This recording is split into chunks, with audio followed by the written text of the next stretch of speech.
Hey, what's going on out there? I'm Sean Devine. Hope you all are doing well. In this video, just got a new microphone in. It's the SM7dB. Now, for those of you who are not familiar with the original SM7B, it's a studio classic for a reason. It's also really popular in the podcast space now. You've seen this mic all over, and it was actually the first mic that I started using when I was producing tutorials a long time ago on my YouTube channel. But this is the Shure SM7B, and really just a legendary mic. It's kind of stood the test of time. Unfortunately, the SM7B is a difficult one to set up for beginners. It can be tricky to get good results because this mic requires a lot of clean gain, which is not something you're going to find in budget audio interfaces and some of the devices that many of you out there might be using. However, Shure has teamed up with Cloud to design an internal preamp in the SM7dB, and you can choose to activate that or bypass it if you want to use it traditionally like the SM7B. So without further ado, let's jump into the review. Just to note real quickly, if you want to use the internal preamp on the SM7dB, which I assume you will, you do need 48 volt phantom power on your interface or your preamp just to get that going. Now, you're not going to need nearly as much gain, obviously, since we have 28 dB of clean gain right here on the mic. So I want to show you the controls here on the back side of the SM7dB. This is where the big difference is. This is what I'm so excited about. So we got the internal preamp designed by Cloud and Shure. We have the ability to set this to plus 18 dB, so 18 dB of clean gain, or we have plus 28, so almost 30 dB of clean gain. That's pretty awesome. So you can just go here and switch that back and forth. Not going to mess up your mic or anything to go back and forth between those. So on the other side, we have a master bypass. So if you activate this bypass, this will effectively turn the SM7dB into an SM7B. You could do that. I don't know really why you would want to do that now, because this pre is actually really good. I'm going to show you just how clean and nice this boost is, because if we turn off the bypass, what I'm going to do is I'm going to turn it off, and then I have this connected to the Avalon 737, which is a pretty expensive preamp, and I'm going to power it with that. I'm going to show you the difference here. So let me do that. Let's bypass it.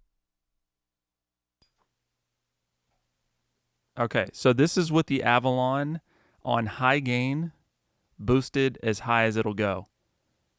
And it's not even close to as loud, and we introduce quite a bit more noise.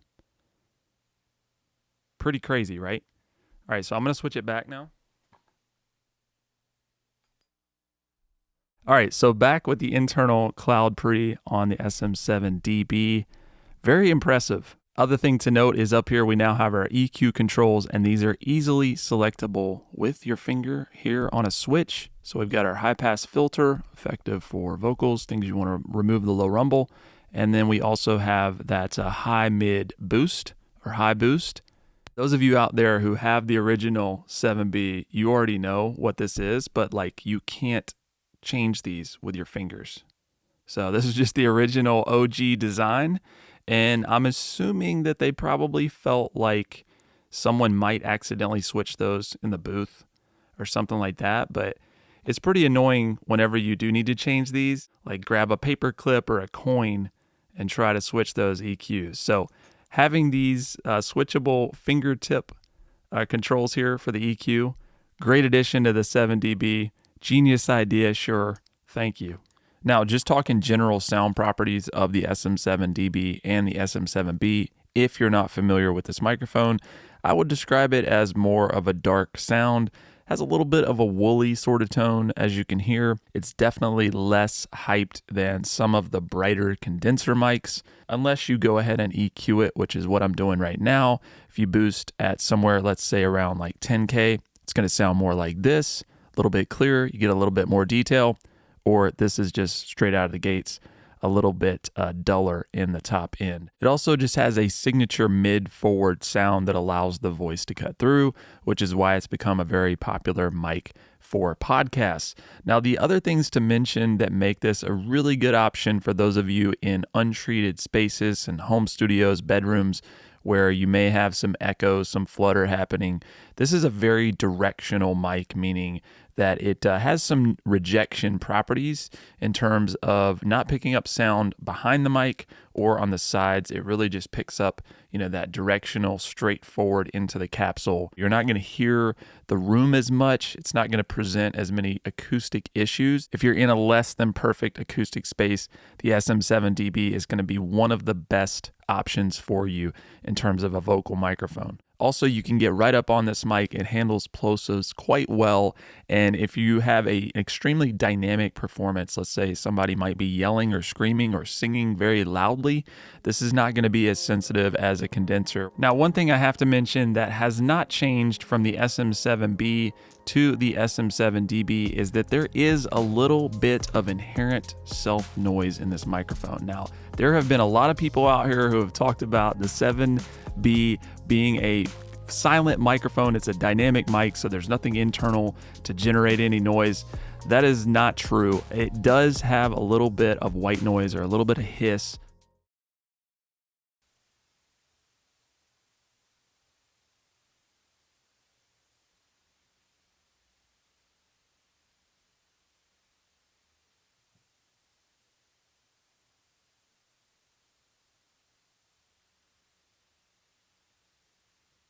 When the gain or the clean gain is optimized like it is now on the SM7dB. Once you start putting it in the context of a mix or it's outside of isolation, you're not going to have to worry about that. I get the cleanest results in terms of the noise floor just using the internal pre directly in the SM7dB. If you're in the market for an SM7B, there's absolutely no reason in my eyes not to go for the SM7dB.